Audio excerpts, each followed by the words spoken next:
ሰበር ዜና ኢራንና አሜሪካ እንዲሁም እስራኤል ትልቅ ጦርነት ውስጥ ገብተዋል። ሶስተኛው ዓለም ጦርነት ሊጀመር ነው እየተባለም ይሰጋል ማለት ነው። በአሁኑ ሰዓት በጣም ላተስት የሆነውን መረጃ ይዤላችሁ መጥቻለሁ። ሰብስክራይብ ማድረግ እንዳይረሳ፣ አብራችሁን ቆዩ። እንግዲህ አሜሪካና እስራኤል ኢራንን አጥቅተዋል።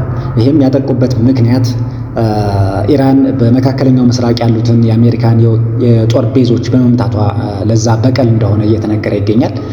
እንዲሁም የአሜሪካ ፕሬዝዳንት ዶናልድ ትራምፕ በኢራን ውስጥ የአገዛዝ ለውጥ እናደርጋለን፣ የእነሱ መንግስት በእጃችን ነው ሲሉም ተናግረዋል።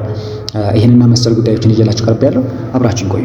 እንግዲህ ተመልካቾቼ ቀደም ብዬ እንዳነሳውላችሁ አሜሪካና እስራኤል የኢራንን እየደበደቡ ይገኛሉ። ቴሄራንን ዋና ከተማዋን እየደበደቡ ይገኛሉ ማለት ነው። አሁንም በሚሳኤል ማለት ነው። እንዲሁም የእስራኤል ወታደሮች ለወራት ያክል ክሎዝ ኤንድ ጆይንት ፕላኒንግ በሚል እንዲሁም ከዛ በኋላ እስራኤል ኢራንን መሪዎች በማጥቃት ላይ ትገኛለች። ብዙ የኢራን መሪዎች እየተገደሉ ይገኛሉ በአሁኑ ሰዓት። ከነዚህም መካከል እንግዲህ የአርምድ ፎርስ ፕሬዚዳንቱ ይገኝበታል ማለት ነው። እሱ እንደተገደለ ይነገራል ማለት ነው። ደም ብዬ እንደነገርኳቸው ተመልካቾቻችን ትራምፕ ኮልስ ፎር ሪጅም ቼንጅ ኢን ኢራን ብሎ ተናግሯል። በኢራን ውስጥ ያገዛዝ ለውጥ እናደርጋለን ባለው መሰረት የአሜሪካ ወታደሮች ካምፔን እያደረጉ ይገኛሉ፣ ጉዞ እያደረጉ ይገኛሉ። ማሲቭ ኤንድ ኦንጎይንግ በሚል መሪ ቃል ነው እንግዲህ ጉዞ እያደረጉ የሚገኙት። እንዲሁም ቴክ ኦቨር ዩር ገቨርንመንት እያሉ ነው ማለት ነው፣ ለኢራን ህዝቦች ማለት ነው። የእናንተን መንግስት እንገለብጣለን፣ እንቀይራለን እያሉ ጉዞ እያደረጉ ይገኛሉ ማለት ነው፣ የአሜሪካ ወታደሮች ማለት ነው። ከዚህ ጋር ተያይዞ ኢራን ከደበደበቻቸው የአሜሪካ ቤዞች መካከል አንዱ በዩናይትድ አረብ ኤሚሬት ውስጥ የሚገኘው ነው። እንግዲህ ዩናይትድ አረብ ኤሚሬትም የራሷን መልእክት አስተላልፋለች ማለት ነው።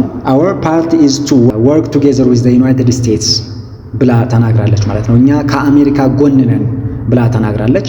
የፕሬዚዳንት አድቫይዘር የሆነው አንዋር ጋርጀሽ እኛ ከአሜሪካ ጎን ነን ሲል ነው የተናገረው። ከዚህም ቀጥሎ ጋርጀሽ እንደተናገረው ማለት ነው ጨምሮ እኛ መጀመሪያ ለሚሊታሪና ለጦርነት ቅድሚያ አንሰጥም፣ ከዛ ይልቅ አሜሪካን እና ኢራንን ለማደራደር እንፈልጋለን የሚል መልእክት ተናግሯል። ግን ጦርነት ከተከሰተ እኛ ከአሜሪካ ጎን ነን የሚል መልእክት ነው የተናገረው ማለት ነው። እንግዲህ በዚህ በእስራኤልና በአሜሪካ ኢራንን በደበደቡበት ጊዜ ከ57 ያላነሱ ተማሪዎች እንደተገደሉ ሲኤንኤን ዘግቧል። እንግዲህ ቤተሰቦች ቀደም ብዬ እንደነገርኳችሁ ከሰዓታት በፊት በባህሪን በአቡዳቢ እና በኳተር የዩኤስ ሚሊታሪ ቤዝ ኢራን እንደተደበደቡ ይታወቃል።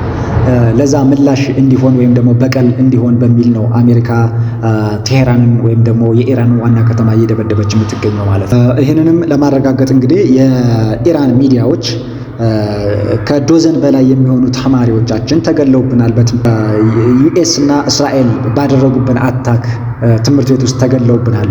ይህም እንግዲህ የተከሰተው በሴት ተማሪዎች ትምህርት ቤት ውስጥ እንዲሁም በሳውዝ ኢራን በደቡብ የኢራን ክፍል ቅዳሜ ጠዋት እንደሆነ ተነግሯል ማለት ነው። እና እነዚህ ተማሪዎች የተገደሉት ሙሉ በሙሉ ሴቶች እንደሆኑና ገና ወጣት ህፃናት እንደሆኑ ነው የሚነገረው።